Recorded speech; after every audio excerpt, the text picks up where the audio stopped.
दोस्तों, welcome by my new video, जिसमें आप लोग को आज संस्कृत के माध्यम से आपको एमसीक्यू कराया जाएगा, जो भी बहुत ही बेहतरीन रहेगा।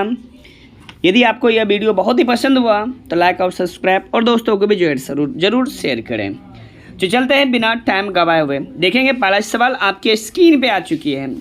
सवाल देखना है, कहता है मंडलम पाठ का प्रथम मंत्र किस उपनिषद से लिया गया है।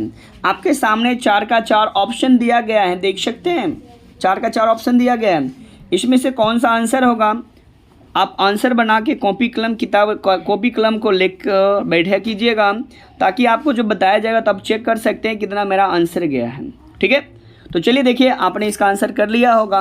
कहता है मंडलम पाठ के प्रथम मंत्र किस उपनिषद से लिया गया है। क्या ईशावास्योपनिषद से, या कंठोपनिषद से, मुंडकोपनिषद से, या श्वेताश्वेतापरोपनिषद से लिया गया। तो हाँ जी हाँ दोस्तों, इसका आंसर हो जाएगा ए, ईशावास्योपनिषद से लिया गया है। ऑप्शन नंबर ए को लॉक किया जाता है। तो चलिए इस चैनल को तब तक आप सब्सक्राइब कर लीजिए, बैक्स बरकत एजुकेशन है।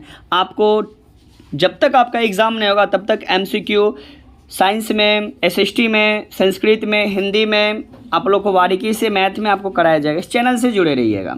चलते हैं, बढ़ते हैं अगले सवाल की तरफ। अगला सवाल आपके जस्ट सामने आ चुकी है, सवाल संख्या 2।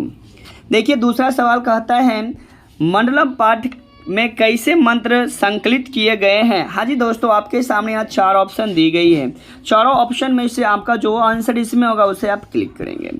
तो चलिए इसका आंसर की तरफ चलते हैं, क्वेश्चन चलते हैं, ऑप्शन देखते हैं। पदात्मक है, गदात्मक है, दोनों या तुलनात्मक है। जी हाँ जी दोस्तों, इसका आंसर हो जाएगा पदात्मक है। ऑप्शन नंबर ए को हम लॉक करते हैं।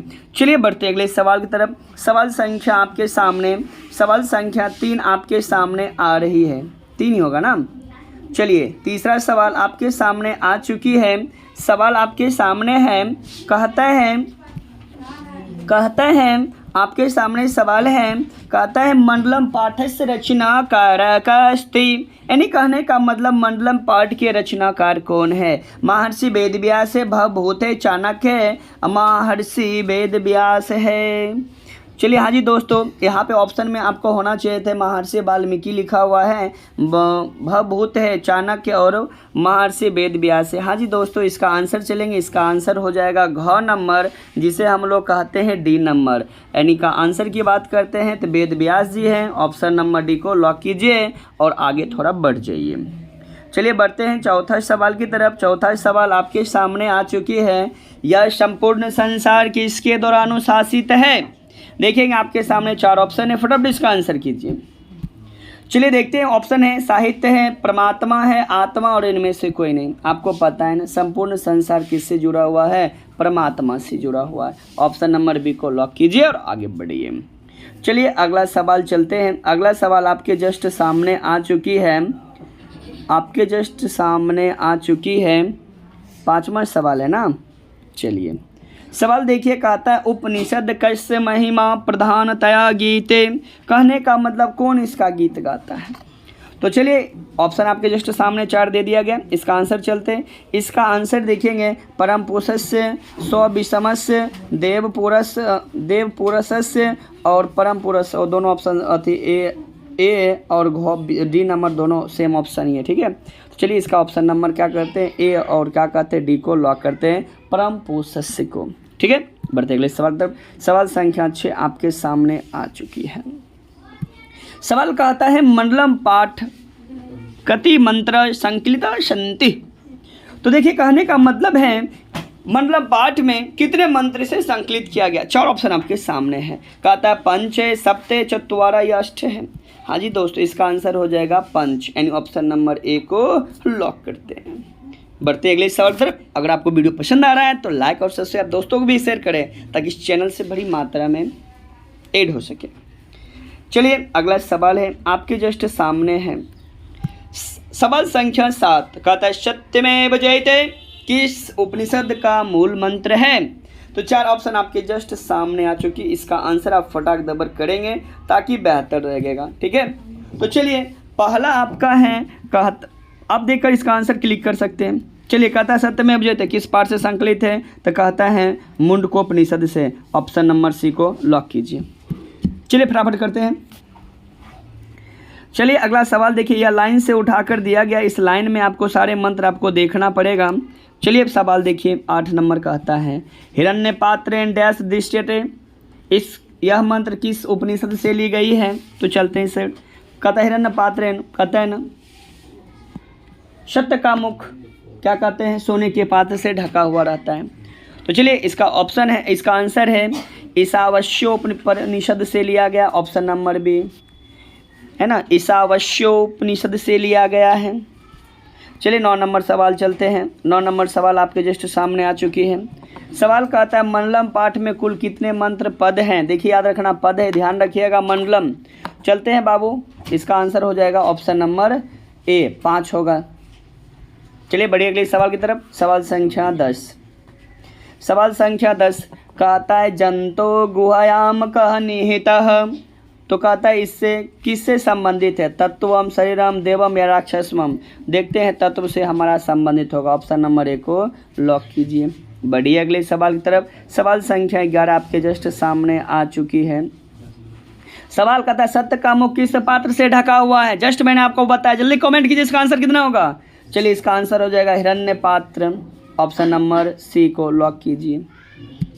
बढ़िए अगले सवाल की तरफ। अगला सवाल आपके जस्ट सामने आ चुकी है, 12 नंबर सवाल है। कहता है महतो मह्यान कह, इसका चलिए क्या ब्रह्मा है, क्या तत्वम है, देवा या राक्षसम है? आप जानते हैं इसका ब्रह्मा होगा, ऑप्शन नंबर ए को लॉक किया जाता है। चलिए बढ़ते हैं अगले सवाल की तरफ। सवाल संख्या आपके सामने 14 आ चुकी है। चलिए कहता है किम जयम ना प्रोप्यते, किसकी विजय नहीं होती है?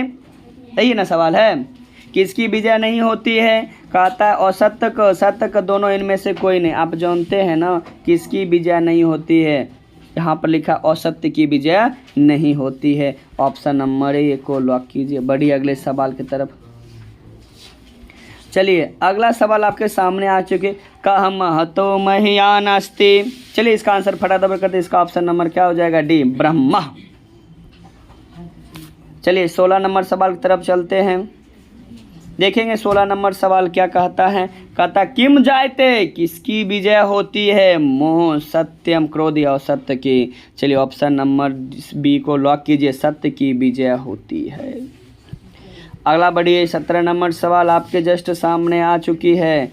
17 नंबर सवाल आपके जस्ट सामने आ चुकी है। कहता है डैश सत्य अस्थापिहितम मुखम। चलिए निम्नलिखित में रिक्त स्थानों को भरे। चलिए हिरण्य पात्रेण, ऑप्शन नंबर सी को लॉक कीजिए। हिरण्य पात्रेण को लॉक कीजिए, ऑप्शन नंबर सी। चलिए आगे बढ़ेंगे सवाल। कहता है डैश ना नृतम। चलिए ऑप्शन है सत्य, अति जयते, असत्यमेव, सत्यमेव जयते, असत्यमेव जयते। चलिए इसका आंसर होगा सत्यमेव जयते, ऑप्शन नंबर सी को लॉक कीजिए। चलिए बढ़िए अगले सवाल की तरफ। सवाल संख्या आपका आ चुका है। सवाल कहता है 19 नंबर कहता है यथा डैश अस्यानंदमान समुद्रे। चलिए कौन मिल जाते हैं? समुद्रे या नदः या बिहा या नद? जानते हैं इसका हो जाएगा नदः, ऑप्शन नंबर बी को लॉक कीजिए। चलिए 20वां नंबर सवाल की तरफ। 20वां नंबर सवाल लाइन से लिखा गया है। कहता है तमेव डैश मृत्यु में ते। कहता है विविधा है या आत्मा है, विविधत्वा है या मृत्यु है? जी हाँ जी दोस्तों, लाइन से तो विविधत्वा है, ऑप्शन नंबर विविधत्वा है, ऑप्शन नंबर सी को लॉक कीजिए। चलिए अगला सवाल आपके जस्ट सामने आ चुकी है। सवाल कहता है ब्रह्माना मुख के आच्छादित अस्ति। कहता है अब देखिए क्या होता है, पात्रेण है, तांडे होता है, समुद्र या सरोवर है? जानते हैं कौन चीज़ मुख में होता है? पात्रेण होता है, ऑप्शन नंबर ए को लॉक कीजिए। बढ़िए अगले सवाल की तरफ। 22वां नंबर सवाल है, बहुत ही अच्छा, बहुत ही सस्ता। मंडलम पाठ कहाँ से संकलित है? उपनिषद से, पुराण, वेद या वेदांत से? चलिए ऑप्शन नंबर ए को लॉक कीजिए, उपनिषद से है। बढ़िए अगले सवाल की तरफ। सवाल संख्या 23 आपके जस्ट सामने आ चुकी है। लाइन से दिया गया, कहता है अनरोरनियान महतो मह्यान किस मंत्र से संकलित है? हाँ जी दोस्तों, इसका आंसर आपके जस्ट सामने है, कंठोड उपनिषद से है। ऑप्शन नंबर ए को लॉक किया। याद रखिएगा, अनुरोध महता महियान किससे संबंधित है? कंठोद उपनिषद से है। चलिए 24 नंबर, चलिए सवाल बहुत ही अच्छा, बहुत ही सस्ता। कहता है नदी नाम और रूप को छोड़कर किस में मिल जाती है? समुद्र में, झील में, तालाब या मानसरोवर में? जी हाँ जी दोस्तों, समुद्र में मिल जाते हैं। ऑप्शन नंबर ए को लॉक कीजिए। चलिए बुआ अगला सवाल की तरफ बढ़िए। सवाल का था महान से भी महान क्या होता है? देवता, दानव, आत्मा, ऋषि? जी हाँ जी दोस्तों, होगा आत्मा। ऑप्शन नंबर सी को लॉक कीजिए। बढ़िए अगले सवाल की तरफ। सवाल संख्या आपके पास आ गई है। सवाल संख्या 26। बड़ा से भी बड़ा और छोटा से भी छोटा बताइए। वैक्स वर्कर्स एजुकेशन में आप देख सकते हैं, वैक्स वर्कर्स एजुकेशन में के द्वारा आपको बताया जा रहा है छोटा से भी छोटा, बड़ा से भी बड़ा क्या है? ईश्वर है, मन है, शरीर है या आत्मा है? चलिए इसका आंसर क्या हो जाएगा? आत्मा। ऑप्शन नंबर डी को लॉक कीजिए। चलिए अगले बढ़ते अगले सवाल की तरफ। अगला सवाल देखिए बहुत ही बेहतरीन है। ये सवाल का आंसर हम नहीं बताएंगे, आपको आंसर बना के कमेंट करना है। कहता है नदियाँ समुद्र से कैसी मिलती है? नाम और रूप के साथ। रूप को छोड़कर, नाम को छोड़कर, नाम और रूप को छोड़कर। जी हाँ जी दोस्त, इसका कमेंट कीजिएगा, इसका आंसर क्या होगा। तो चलिए सर, यदि आपको पसंद हुआ तो अगले सेशन तो आप लाइक और सब्सक्राइब करो, दोस्तों को भी शेयर करें। चलिए मिलते हैं। अगर ऐसा वीडियो आपको पाना है तो हमारे चैनल से जुड़ें और जैसे वीडियो अपलोड करेंगे तो आपको नोटिफिकेशन मिल जाएगा। चलते हैं, मिलते हैं नेक्स्ट वीडियो में। ये भी इसके एक्सप्लेनेशन के साथ मिलेंगे बहुत ही जल्द। तब तक के लिए हंसते रहिए, मुस्कुराते रहिए और वैक्स वर्कर्स एजुकेशन से जुड़ते रहिए। कहा जाता है हाथ में पड़ गए छाले फिर भी कलम संभाले हैं, तभी तो वैक्स वर्कर्स एजुकेशन वाले हैं। जय हिंद, जय भारत।